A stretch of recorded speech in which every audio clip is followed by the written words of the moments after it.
그러니까 브랜딩이라고 하는 건 빅픽처거든요. 이게 데일리 라이프가 아니라 나는 어떤 걸 추구하는 브랜드인가를 이렇게 객관화시켜서 자기가 보려면 우주에서 자기를 바라보는 그런 시각을 가져야만이 제대로 된 브랜딩을 할 수가 있다.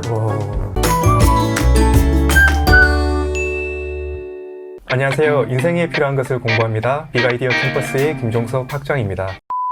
오늘은 동기부여학과 수업이 있는 날인데요. 게스트로 숙명여대의 서용구 교수님을 모셨습니다. 교수님, 안녕하세요. 안녕하세요. 네, 간단한 자기소개 좀 부탁드리겠습니다. 네, 숙명여대 경영전문대학원 경영학부 교수 서영구입니다. 서울 용산구의 유일한 대학 숙명여대에서 제가 22년 됐습니다. 네. 교수님, 오늘 셀프 브랜딩에 대해서 말씀 좀 들어보고자 이렇게 모셨는데요. 상품이 아니고 사람한테도 브랜딩이 있네요. 브랜드를 개인한테도 해야 된다고 생각하는 거는 우리나라 예를 들어서 국회의원이다 그래도 인지도가 전혀 없고 그 지역구만 가면 아는 사람은 유명인이라고 할 수 없지만 뭐 50만 팔로워가 있는 전인구 소장 이제 브랜드가 되는 거죠. 그래서 브랜드에는 돈이 붙는다. 그래서 사람들이 사실은 브랜드 마케팅의 제가 저자인데요. 브랜드가 뭐냐고 우리 초등학생이 물어본다면 부자랜드로 가는 여건이다 이렇게 얘기하거든요. 브랜드가 돼야만이 돈이 붙는 거예요. 저도 이제 뭐 마케팅 쪽에 종사를 하고 있고 그래서 브랜드를 어떻게 정의할까 고민을 많이 했는데 부자 나라로 가는 여건이다. 너무 명쾌한 설명인데요. 아, 예. 메타포죠, 메타포. 은유로. 네, 그러네요. 연예계에서도 상위 1%는 어마어마한 돈을 벌고 사실 우리가 모르는 연예인들이 엄청 많을 거잖아요. 맞습니다. 그래서 뭐 프리미엄 브랜드, 궁극적으로 이제 아우라가 나오는 명품 브랜드로 가는 게 그럼 어떻게 어떤 과정을 거쳐서 그쪽까지 갈 수 있느냐 이거에 대해서 제가 25년 정도 연구를 했는데 우리가 알 수 있는 영역은 상당히 한정돼 있잖아요. 그래서 세렌디피티라고 하는 개념이 있는데 세렌디피티는 기대하지 않은 행운이거든요. 그래서 뭐 학장님도 세렌디피티 시킹 형이다 나는 그렇게 생각하는데 모르는 사람을 만나는 걸 두려워하지 않잖아요. 네네. 저도 뭐 갑자기 연락해서 만난 거잖아요. 예를 들어서 그러면 적극적인 사람들을 만나면서 운이 따르는 거지 우리가 뭐 기획을 해서 철저하게 계획한다고 성공할 수 있는 건 아니다. 우리 비즈니스 세계가 가장 교과서대로 할 수 있는 매뉴얼은 뭐 20, 30%도 안 되고 60, 70% 이상이 운이다. 그래서 운칠기삼 운이 70%라는 거죠. 근데 이제 대부분 선수들은 운구기일이라고 그러거든요. 그러니까 운이 거의 90%다.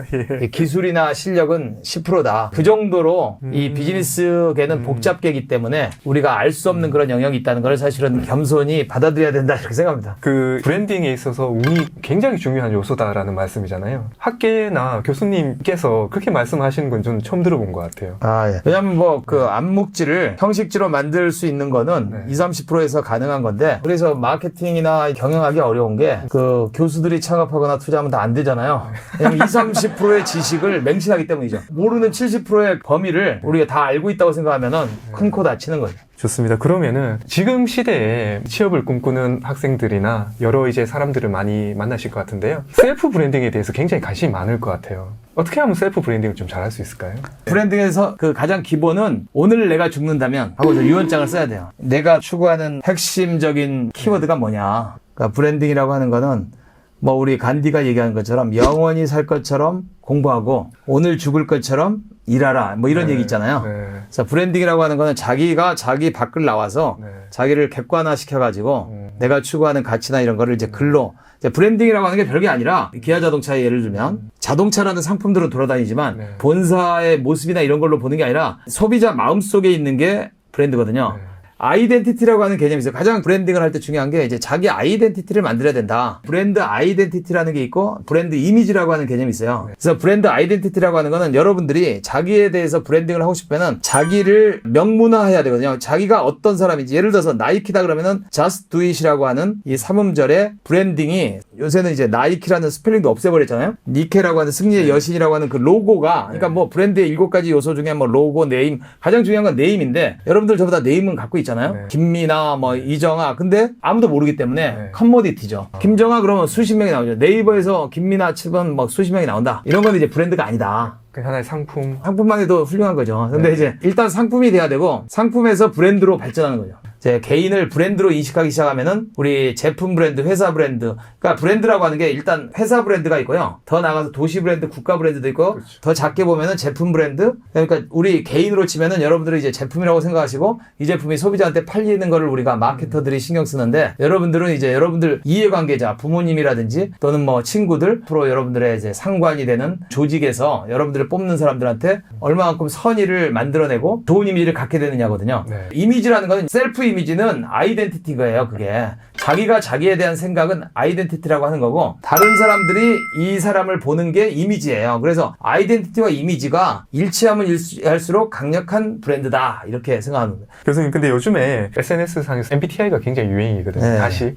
그런 것도 셀프 브랜딩 하는 데 있어서 굉장히 좀 크게 도움이 될까요? 그래서 저는 뭐 혈액형도 그렇고 MBTI도 그렇고 너무 자신을 유형화해가지고 이렇게 할 것이다. 맨날 점만 보러 다니면서 자기가 주체적으로 살 수가 없어요. 저 되도록 안 했으면 좋겠어요. 그러니까 자기를 유형화한다는 게 사실은 인간을 뭐 16가지로 또는 뭐 32가지 또는 뭐 모든 사람들이 엄청난 경쟁을 뚫고 태어난 거잖아요. 네. 우주에 하나밖에 없는. 그러니까 스타가 될 때는 골똘하게 명상을 하면서 자기가 원하는 거를 써보고 자기 스타일대로 살아가야지 네. 외부에서 개발된 그 툴을 가지고 자기를 어떤 틀로 생각하면은 오히려 좀 문제가 있지 않나 저는 그런 생각합니다. 그 MBTI에도 개인을 또렷하게 이렇게 나타낼 수는 없다, 개성을. 자기를 찾는데 자기가 하도 모르겠다 그러면은 자기를 유형화하는 거기 때문에 네. 한번 볼 수가 있겠지만 사실은 가장 이상적인 거는 오프라인 서점이나 이런 데 가서 마구잡이로 책을 보거나 아니면은 뭐 5분 뚝딱 철학 같은 거 있잖아요. 요새는 뭐 유튜브에 컨텐츠가 하도 많기 때문에 자기가 좋아하는 키워드들로 뭐 사랑이나 뭐든 간에 이제 하면서 자기를 좀 탐색하는 그런 과정을 거치면서 자기가 제일 열정적으로 생각하는 그런 단어들을 좀 나열해보고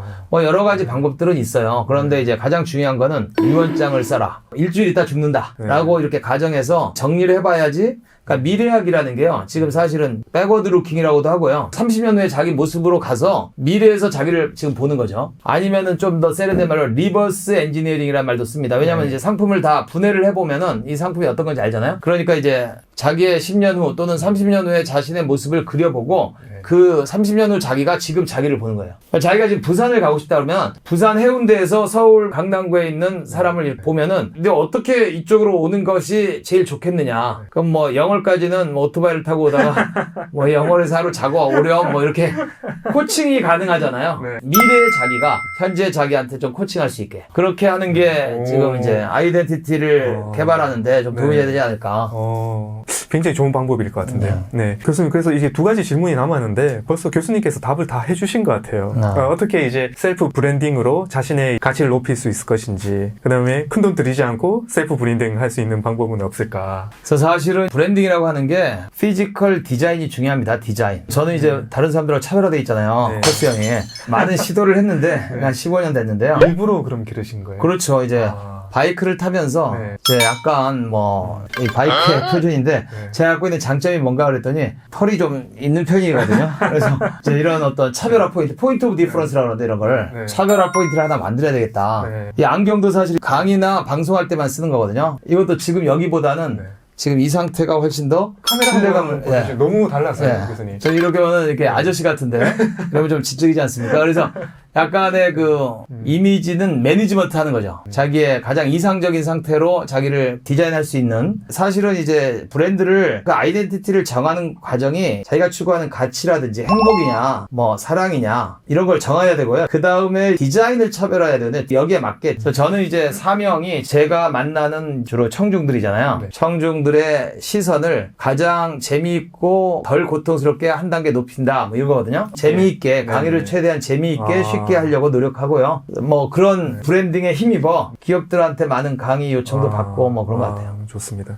교수님, 그러면 안경을 끼고 강연하실 때하고 벗고 하셨을 때랑 학생들 반응이 다른가요? 제가 이제 안경을 벗고서 강의했을 때는 3.5가 나왔는데 끼고 했을 때 4.3이 나왔어요. 그래서 같은 품질인데 그래서 굉장히 저도 놀랬거든요. 이게 야, 이 정도로 디자인 차별화가 중요하구나. 이게 이미지가 엄청나게 좌지우지하는 서비스 품질 만족에 같이 강의했다고 보고 제가 직접 한번 해봤는데요. 물론 학생들은 같은 학생들은 아니죠. 제가 상대하는 그날 20대 초반에 한국 여자 대학생들은 안경 쓴 사람도 신뢰한다 뭐 이렇게 봐야 되겠죠. 이런 사람보다는 이런 사람이 훨씬 더 이제 trustworthy이라고 하는데 그런 것 같아요. 예, 교수님, 마지막으로 이 말씀 한번 해주시면 좋을 것 같아요. 그러니까 지금 대학에 들어가는 친구들이나 이제 잡을 구하려고 하는 친구들한테 좀 도움이 될 수 있을 만한 셀프 브랜딩에 관해서. 네, 제가 여러분들한테 셀프 브랜딩 할 때 일단은 유언장을 써야 되는데 뭐 자기 방에서 쓰기 힘들잖아요. 그래서 저는 이제 템플 스테이를 많이 권하고 있어요. 그래서 제가 이제 18년 동안 바이크 타면서 모든 산을 대부분 가봤을 거 아니에요. 우리나라의 좋은 산. 명산, 100대 명산을 포함해서 그러면 좋은 산에 가면 다 절이 있거든요. 1박 2일은 좀 부족하고 한 2박 3일 정도 템플 스테이 하면서 자기를 생각하면서 한번 유언장을 써보는 거를 일단 권하고 싶고요. 그다음에 좀 더 여유가 있으면 배낭여행 같은 것도 좀 하시면서 뭐 울릉도까지 한번 다녀보시고 그다음에 이제 10일짜리 무원 명상 코스가 있습니다. 단막 코리아라고 네이버에서 치시면 그러면은 이제 윗바사나 명상인데 이거 무료입니다. 10하루를 자면서 10일 동안 말을 안 하는 거예요. 저도 굉장히 수다스러운 스타일이라 과연 내가 할 수 있느냐 이렇게 굉장히 걱정이 돼서 10하루를 잤는데 10일 동안 묘원 명상을 하면은 수많은 자기 안에 있는 자아를 발견하는데 저희 아들이 이걸 2번이나 했거든요. 10일짜리 무원 명상을. 그래서 요새는 이제 모든 사람들이 어떻게 보면 크리에이터고 1인 기업화되면서 브랜딩을 해야 되는 그런 시대이기 때문에 자기에 대해서 많은 고민을 해야 되는 지금 시대가 됐거든요. 네. 제가 뭐 템플스테이나 단마홀에서 여러분들이 한번 명상을 한다면 자신에 대해서 더 훨씬 잘 이해할 수 있다. 이거는 취업을 앞둔 학생들뿐만 아니라 저 같은 기업을 하는 사람도 꼭 해야 될 것 같고 많은 사람들이 하면 너무 좋을 것 같은데요. 맞습니다. 유발 하라리가 이걸 1년에 한두 달씩 하니까 그런 빅픽처가 보이는 거거든요. 그러니까 브랜딩이라고 하는 건 빅픽처거든요. 이게 데일리 라이프가 아니라 나는 어떤 걸 추구하는 브랜드인가를 이렇게 객관화시켜서 자기가 보려면 우주에서 자기를 바라보는 그런 시각을 가져야만이 제대로 된 브랜딩을 할 수가 있다. 우주에서 자기를 바라볼 수 있는 시각. 명상을 좀 하셔야 될 것 같습니다. 아, 교수님 오늘 이렇게 인사이트 있는 말씀 너무 많이 해주셔서 감사합니다. 사실은 브랜딩이라는 주제가 유튜브에서는 그렇게 유니크한 주제는 아닌 것 같아요. 많이 검색을 하면 나올 것 같은데 저희 컨텐츠가 제일 좋은 것 같은데. 감사합니다. 교수님 오늘 이렇게 셀프 브랜딩에 관해서 좋은 말씀을 많이 해주셔서 감사하고요. 다음번에 또 좋은 주제로 한번 다시 초대할 수 있도록 하겠습니다. 감사합니다. 네, 고맙습니다. 네.